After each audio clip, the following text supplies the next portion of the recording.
Cool, and I'm just, to say hello, actually, which I haven't done yet. I'm sure a lot of you know me already, but I'm Ellen. I work for 350 in the UK, supporting local government divestment campaigns. And we're also joined by Thelma tonight, who's going to be running through a lot of her top tips and tricks for social media. Maybe I'll hand over to Thelma to introduce herself.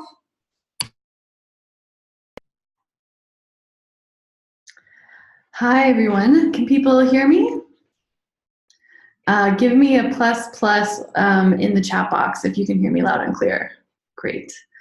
Hi, I'm Thelma Young. I'm 350.org social media manager. I've been with 350 for almost 5 years now. And I am American, but I live in Fiji. I've lived in Fiji for 3 years now, where I'm based out of our Suva office. But I'm really excited to be here in London right now and to have an opportunity to speak with you all. There are a few things that make me as hopeful and excited about, what the climate can do. There's a few things that make me as excited as speaking with local activists. People like you are the heartbeat of the climate movement, and so I'm so excited to chat with you all tonight. Great. So before we hand over to Thelma, who's going to kind of kick off with a bit of a presentation, I'll just run through an agenda.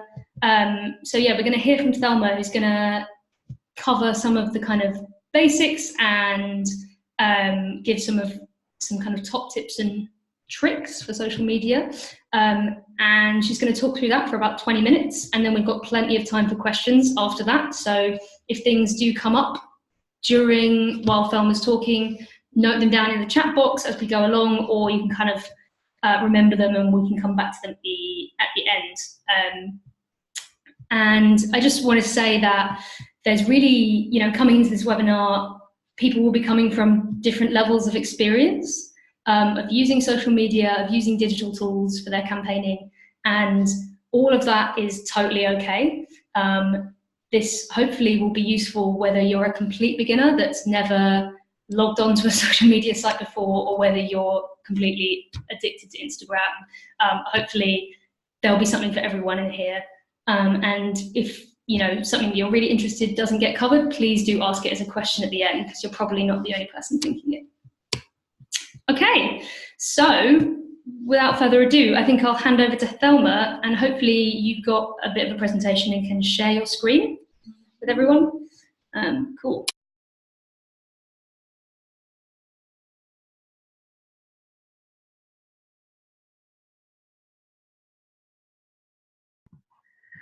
Okay, hang on a second. Great, hi everyone. So we welcome all kinds of people into this training, whether you are, hang on a second. Oh, sorry. Whether you're a total newbie to social media, or whether, you're like super into it all day, every day. What I really like about social media is it is open to so many different kinds of people, and you don't have to have coding experience or high-tech skills to be involved. That being said, my question for everyone, my first question is, I would like to kind of understand people's comfort levels and their usage of social media. So my question is, if your social media use, and I'm talking about your personal social media use, was a type of weather, what would it be?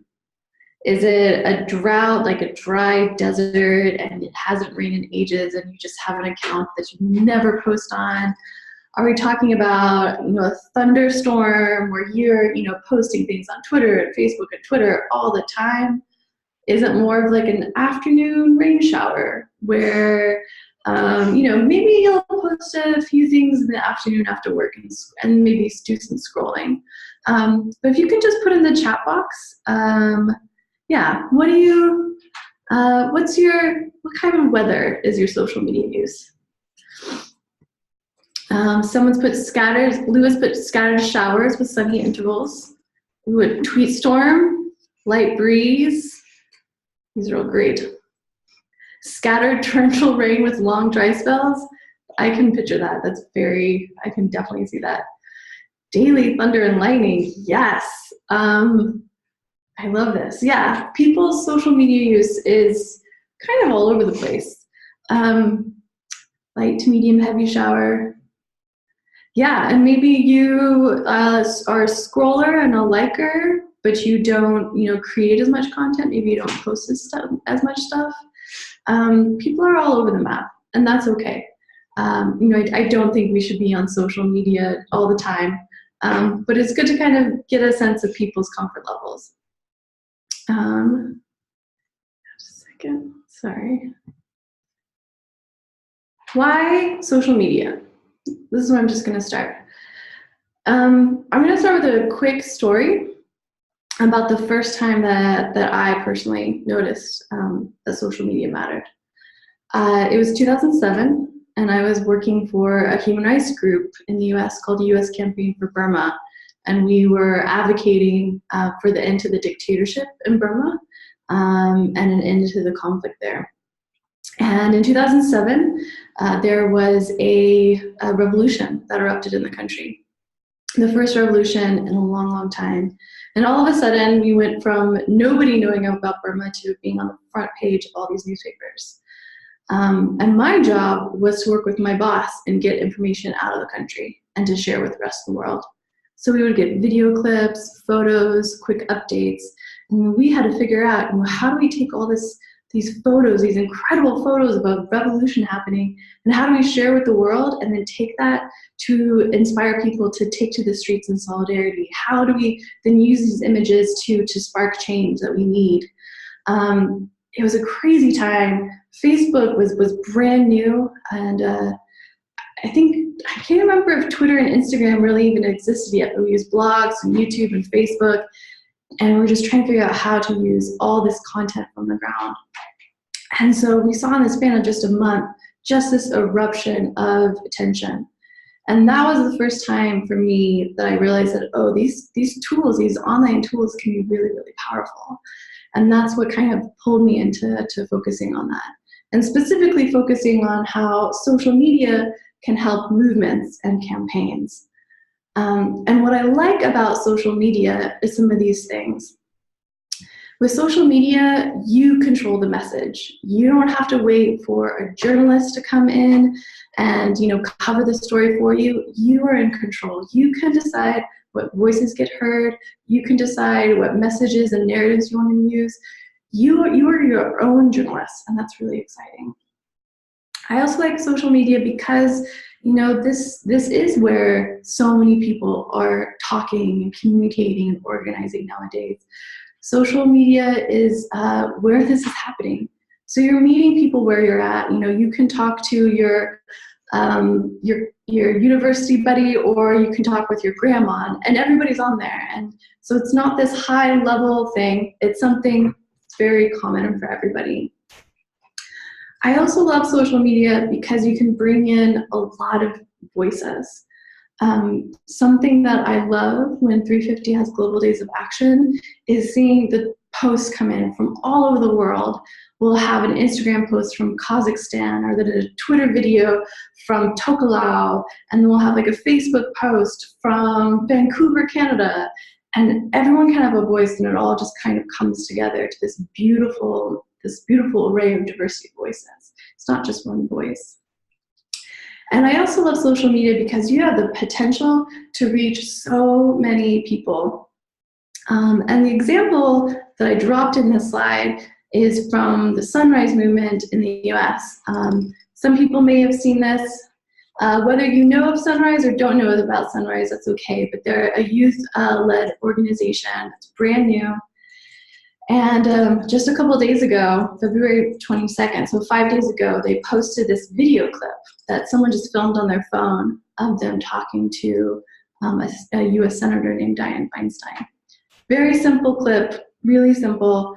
And this tweet, and it went viral, and it just went all over the place. You can see they got 13,000 retweets and 33,000 likes.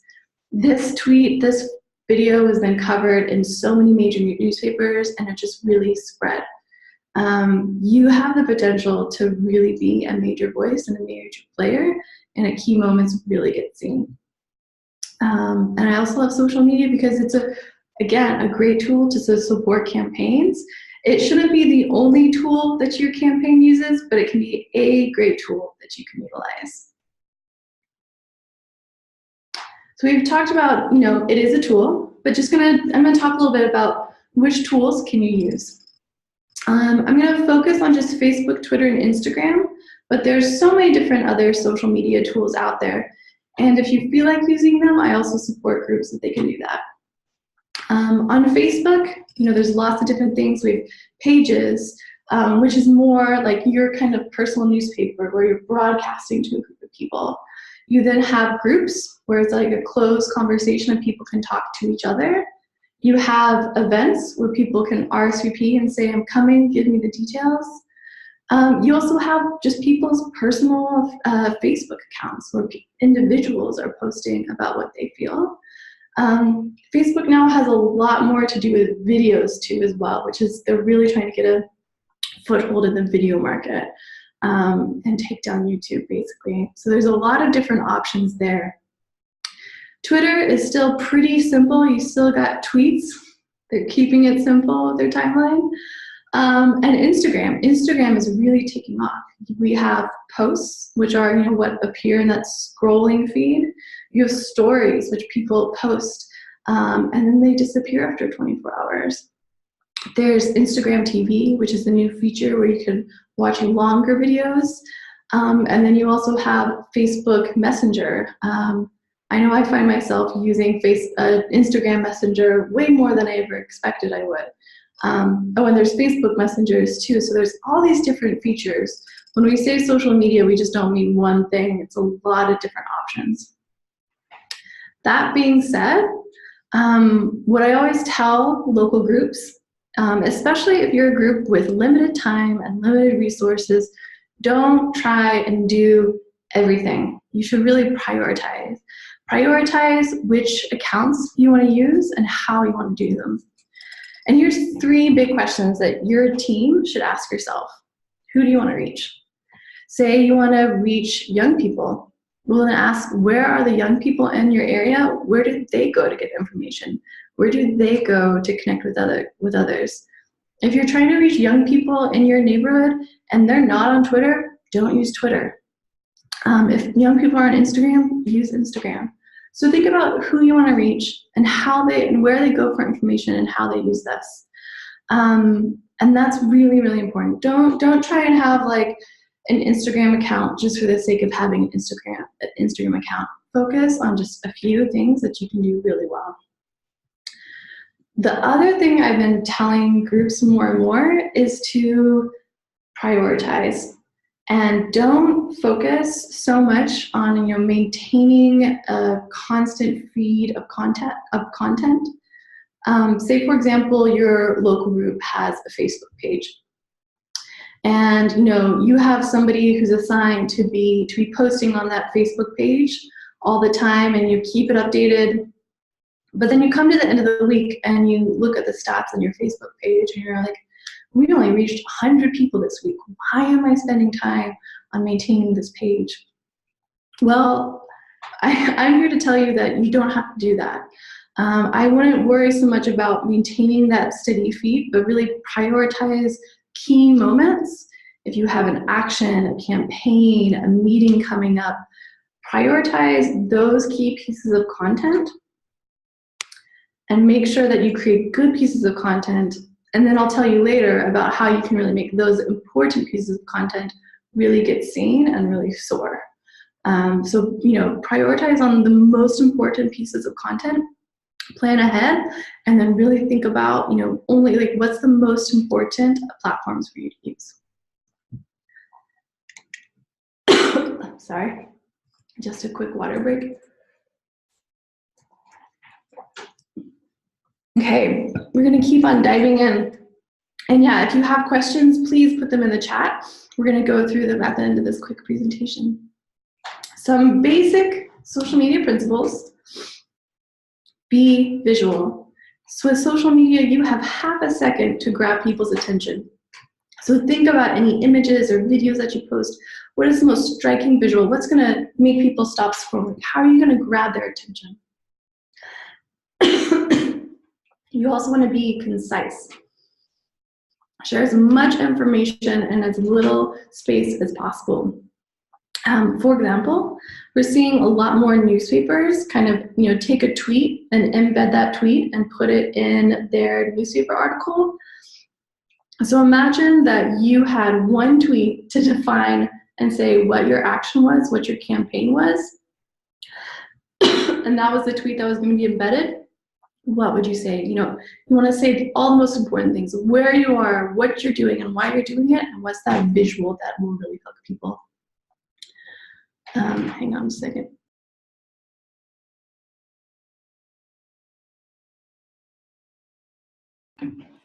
Sorry, folks. It's been a long day. Number 3, again, be strategic, prioritize, and plan ahead. Number 4, be social, be human. This is social media. This isn't like an RSS feed. This isn't a robot. If people ask questions on your channel, respond to them, connect with them. Like, have conversations. And also create content that connects with people's hearts. You want to stop people in their track, have them watch a video, have it stir them, and then have them share that. Next one, be a team. The teams that do the best are the ones that spread it out. You shouldn't have just one person sitting behind a laptop doing social media. You should have a whole team of people kind of out there in the field, talking with people, collecting content, gathering it all together. That's super important. Sorry. Another one, be unique. Think about how the things that you create can't be seen anywhere else. You want to be a place that people will go to for information. If I'm, a 30-year-old person in my town and I want to do something about climate change, where do I want to go? And you want to be that niche. You want to be that person. Think about, creating that really unique, powerful content.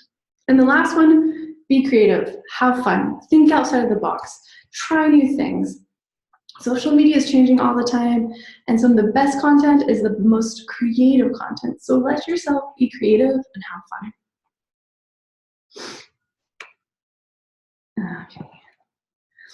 And I'm going to send you guys a slide, these presentations.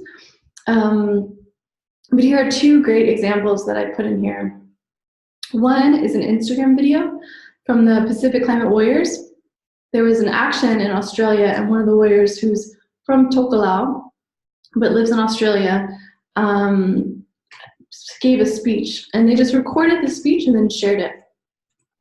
And it's really powerful. And I also love it because you can see in this thumbnail, you can kind of get a sense of what's already happening. You can see a woman, she's wearing a traditional skirt, so it kind of identifies her as a woman from the islands.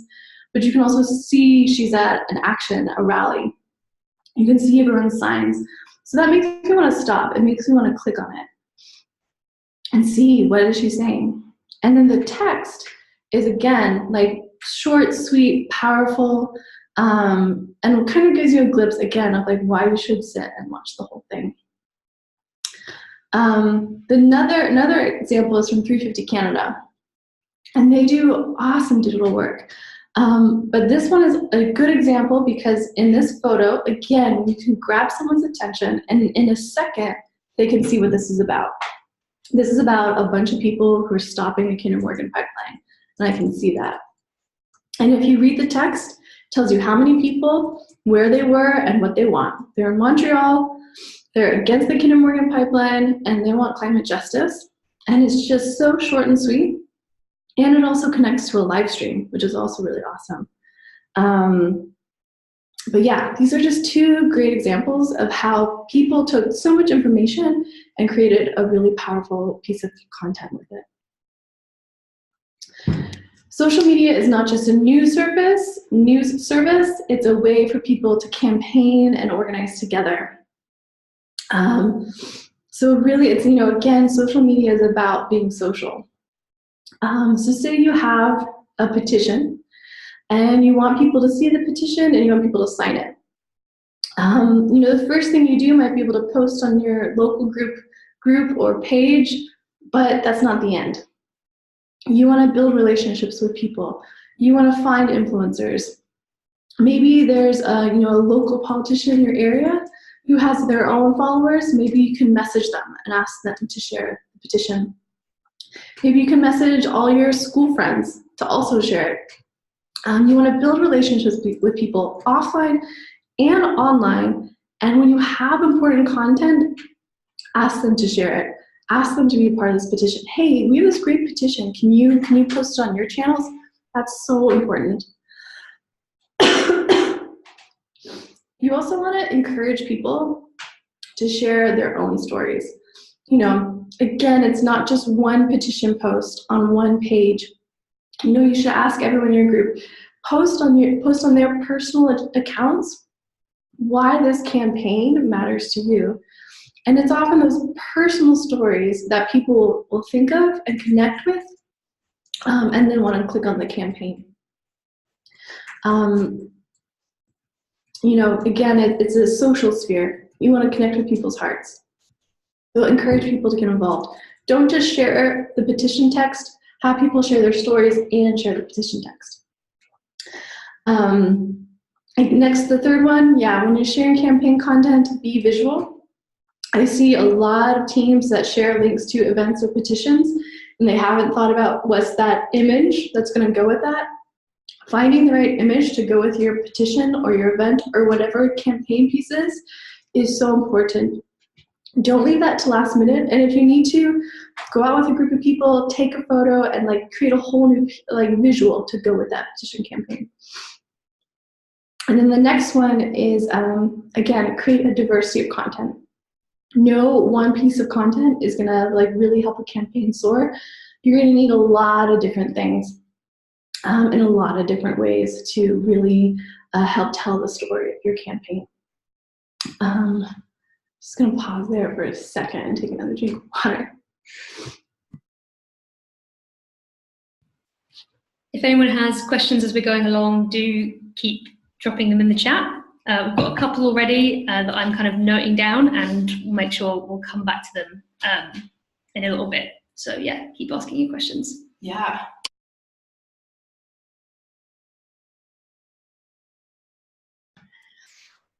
Okay, next what we're going to talk about real quick. So, you've told everyone that there's a petition, there's a campaign, there's this upcoming moment that they have to attend. Now, how are you going to cover it? What are you going to do? If you are, again, having an action or a moment, here are some 5 quick tips that will help you.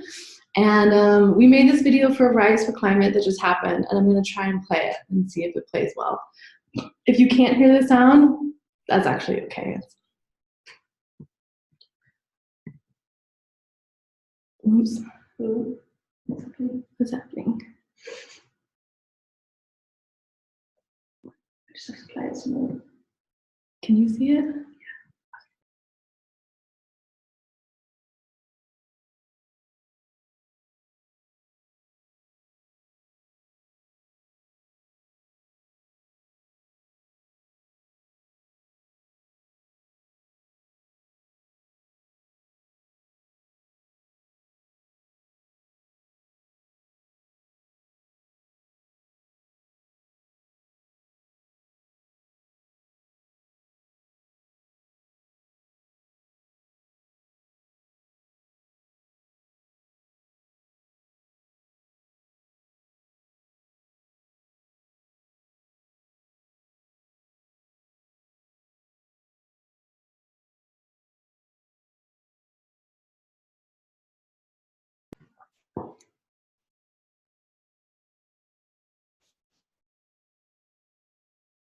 We'll be sharing it with everyone, the link to this presentation and this video, so you can watch later as well. And there's also a link that we created that has these tips with more details, and also some really basic tips on how to take good photos and how to take good videos.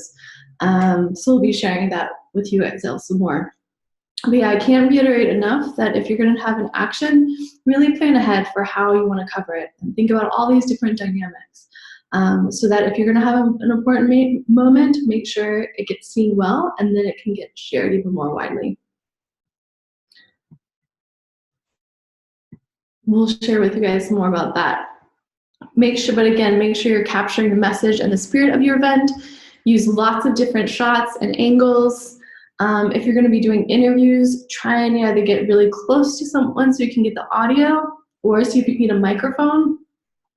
And then, and you shouldn't just have one person reporting from an action, but have everybody posting on their own social media channels about what's happening, so that then their friends and family get to see what's going on.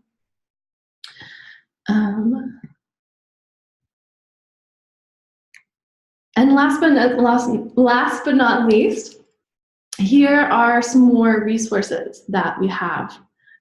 And we're going to share with you guys all these links. But with At 350, we're constantly trying to figure out kind of some better tools and resources and trainings for all our local group networks. And something I'm actually really interested to hear from you all is, what do you feel like would be most useful? What tips or resources or worksheets that you would like to use to help you with your local social media work? So thanks for having me, and now we're going to turn to the Q&A section. Great, thank you so much, Thelma. That was really useful. There's a few questions that kind of came in as you were talking, so maybe we can go through those first, and if people have others that are coming into their brains, you can either raise your hand or just type it into the chat. So I'll just read out the questions that we had so far, and then maybe you can see what you've got in terms of answers. So I think this was a question from earlier on in the presentation. How do we find out what platforms particular target audiences prefer to use? I turned off your video. Oh yeah, sorry, I was going to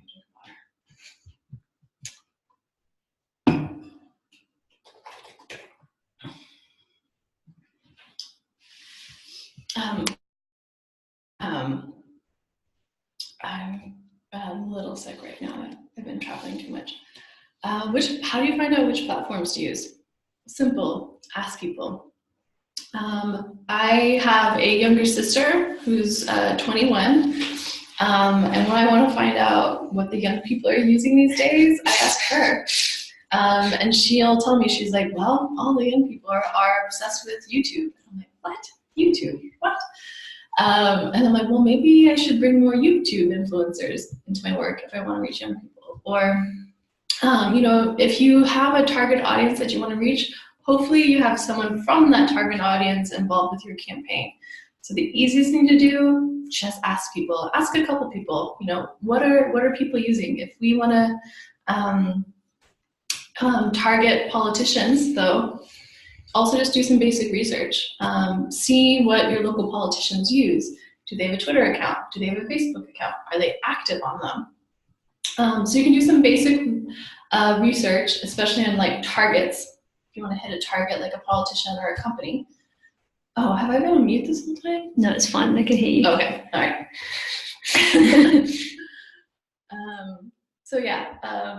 For your targets, do some research, see what they're using. But for your audiences and your base, I would just ask people. I think that's a lot more effective.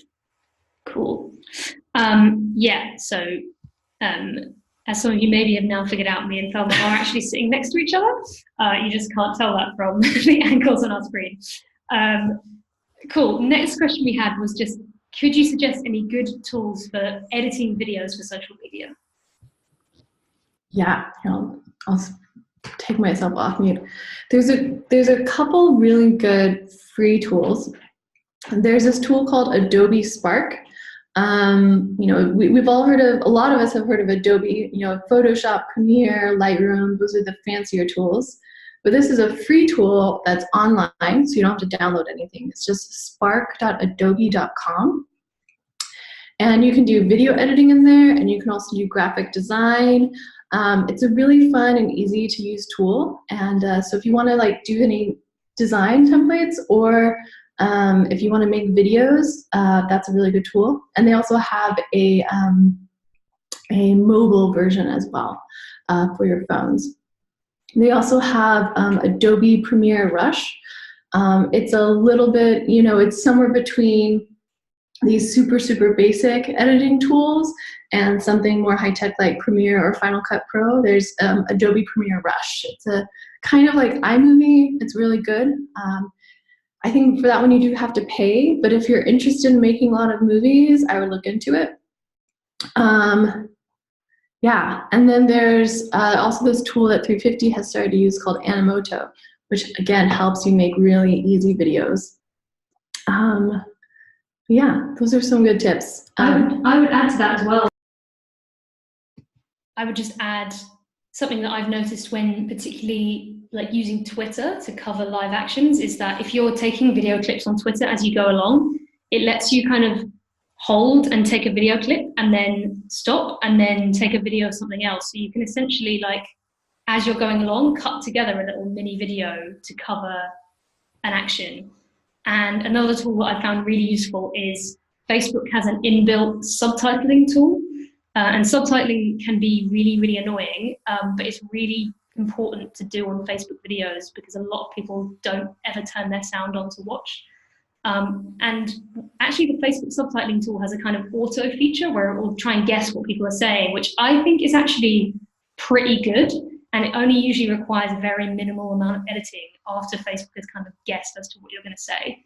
It even managed to get the word divestment right a couple of times when I've been making those videos. So yeah, I think those are two like ones that are inbuilt into the platforms as well that are really useful for just making your videos really quickly and accessibly.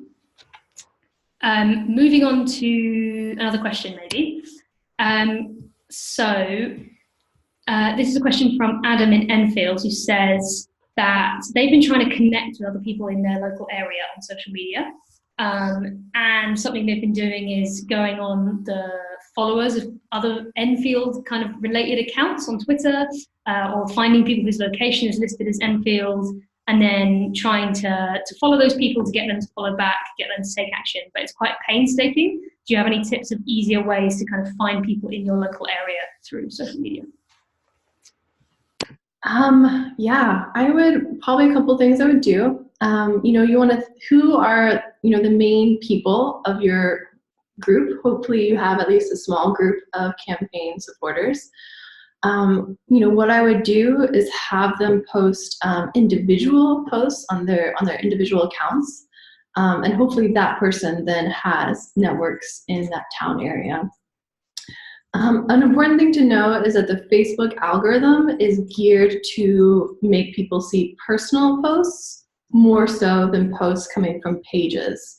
So say, for example, you're more likely to see a post from your friend than from 350. That's often the case. So, you know, maybe have everyone in your group, you know, create a personal post, a personalized post to their own networks, saying, hey, we have this great campaign going on. Can you join us? Here's why. Sign up here. You know, follow this page here. You have built-in, you know, amplifiers into your group as well, so you should use them. Have everyone in the group create a post like that, and then, you know, just see how it goes, how many people that you can get involved. People are more likely to connect with something that's authentic, personal, and that's someone that they cares about. Another thing that you can do is, again, tap into any local influencers. You know, you've talked about how you we're posting on other groups' pages. Maybe instead of going, you know, to the comment section on the pages, but just contacting that page itself, building a relationship with people, and seeing if you can find anyone. You know, maybe it's a local sports star, or a local politician, or your local bakery. Could they do a post? And then when all else fails, like, go offline, meet people in real life, build that relationship, and then they might be more likely to post something on their accounts.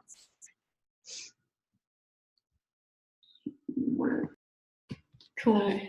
Yeah, another thing that occurred to me for that is like Facebook groups could be a useful tool. Like a lot of, I know for the area I live in, there's lots of local Facebook groups. There's stuff for both for like just like selling stuff and buying furniture and that kind of thing, but also sharing news. There are like kind of local campaigny type groups in there as well, and local community groups. They could be a really good way to reach people in a kind of more personal way.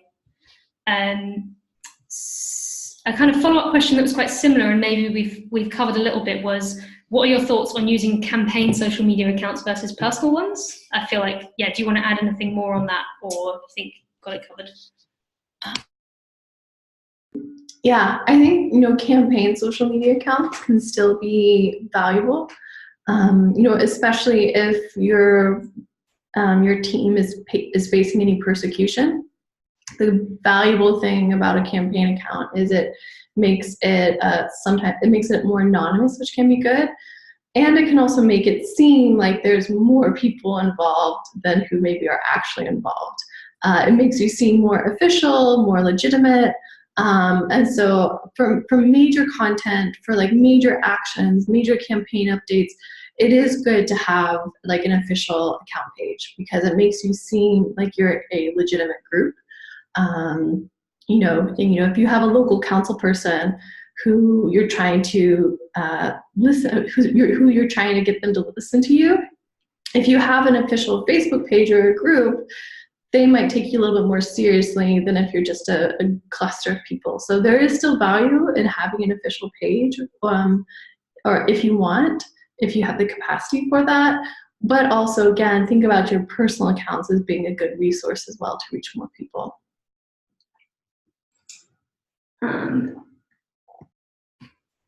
Cool. Just a comment there from Neil from Friends of the Earth, who said that they managed to get over 4,000 petition signatures using Facebook groups, which I think is, yeah, a perfect example of like how you can reach people through social media and like use it to kind of achieve your campaign goals. We've had a question about Facebook events.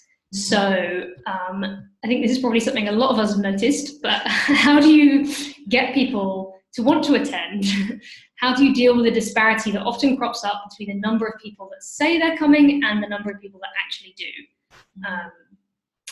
Yeah, I don't know whether this is just something we can deal with through social media, but maybe there's a couple of things you can speak to about that. Yeah, I mean, I think my main point is your Facebook event shouldn't be your only tool. Social media should not be your only campaign tool. Hopefully you have other ways to organize people as well. So there's that. For your Facebook event, I would make it, again, as visually interesting as possible. So really think about what's the image for that top banner section. Taking time to really think about that shows how you really thought about this event and how it's going to be a beautiful, interesting, wonderful event. The visual aspects do really matter. Also in the description section, be as descriptive as you can, use exciting language, make people want to be a part of that event. And then, you can then invite as many people as you want and people can RSVP, but then at the end of the day, it is difficult. If you can continually post updates, say you have an event in 2 weeks' time and you've been working on getting RSVPs, I would probably post every other day something on the Facebook event that gives a new update. Hey, we're going to have, food catered by this local bakery at this event, if you want to come. Those updates, then people get alerts for them. So don't just create an event and then not, have updates on the event. Create an event, make sure it looks beautiful and interesting, and continually give people post updates on the event about how it's going to be awesome. So get people excited. And then hopefully you also have other ways to reach people. Phone numbers, WhatsApp groups, messenger groups. All these are also a really important part of organizing that we haven't touched on. Email lists, texts, all that can be really, really crucial as well. So a Facebook event should never be your only tool, but it can be really, really useful. Cool. Do we have any other kind of final questions before we wrap up? Oh, one from Carl. I'm going to see if I allow you to talk. Hey, Carl, do you want to give us your question? Oh. Hear me? Hello? Do you want us to try speaking? Yeah, hello? Hello? Hang on. We can't hear you, I'm afraid. Oh. Hello? Sorry, that was actually my fault. Do you want to try saying the question again? Sorry. Yeah, it's just the point about be a team, which makes a lot of sense if you have a number of people posting stuff and you know, people can cover each other and that kind of thing. But that would need some managing, you know, so to make sure people you don't get two different messages coming from the same group, or maybe a diversity of voices is good. I don't know. Have you got any tips about how best to manage that kind of situation? Yeah.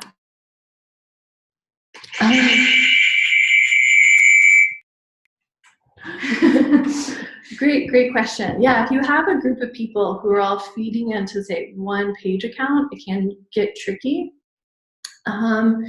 So what could be really interesting is maybe say like once a week, if you say, for example, you guys, everyone who's a part of the social media team for your local group, you could all have some sort of chat group together somewhere, whatever tool that you like to have chat groups on.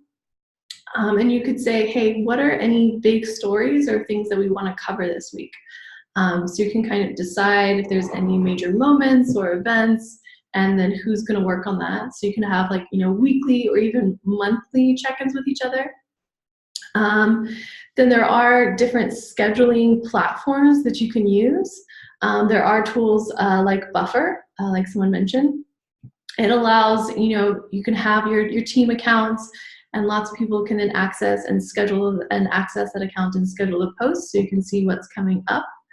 There are tools like that, which there's, you know, they vary in pay scale, but there are some free ones that you can use on different scheduling platforms.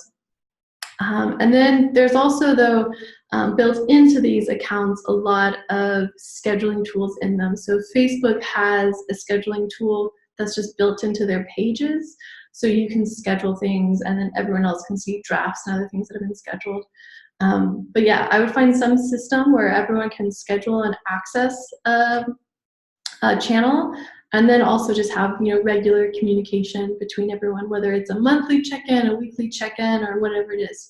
So you can decide, hey, what are the major stories, what are the major moments, and how are we going to cover it? Cool.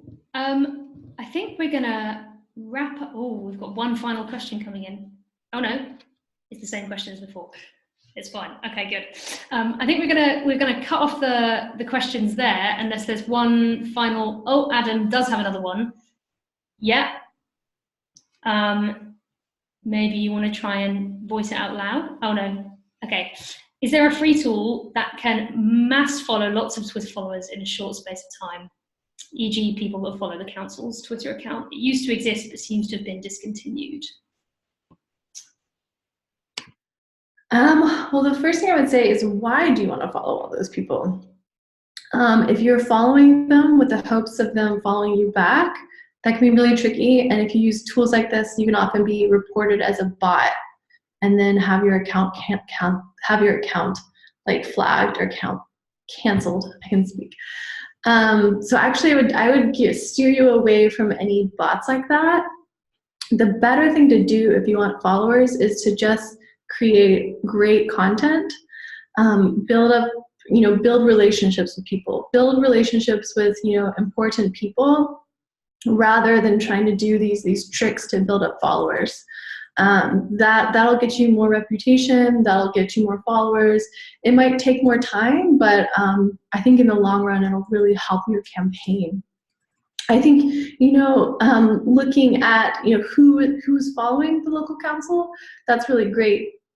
And instead of doing a mass follow, maybe like you can, every week you can look at 10 more people, send them a tweet, send them a direct message on Twitter, or try to engage them in a conversation.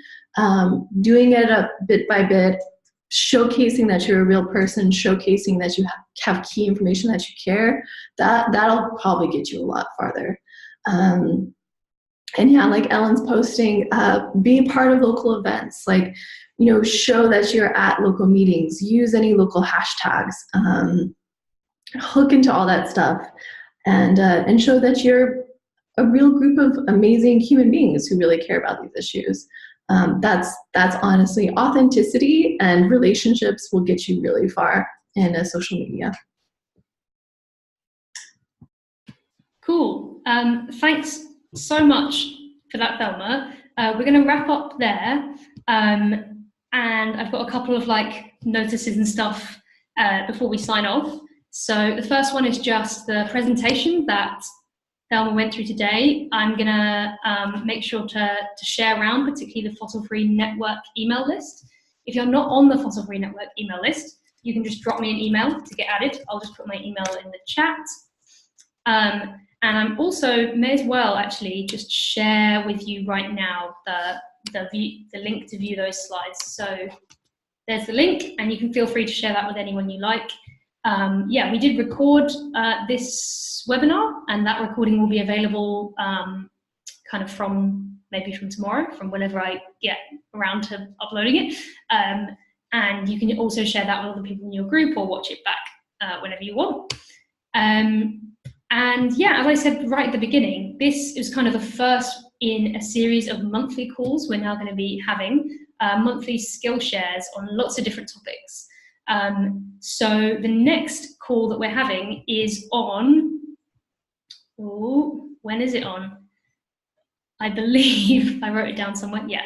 It's on March the 25th, Monday, March the 25th, so it's in almost exactly a month.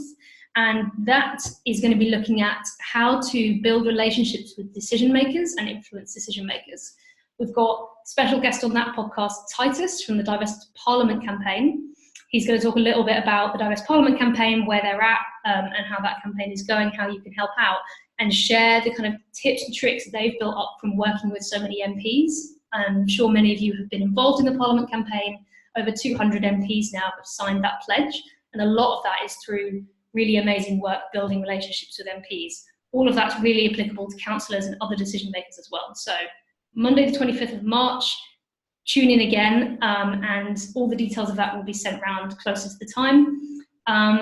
Thank you everyone for coming along. Really hope that was useful. And see you all soon. Bye everyone.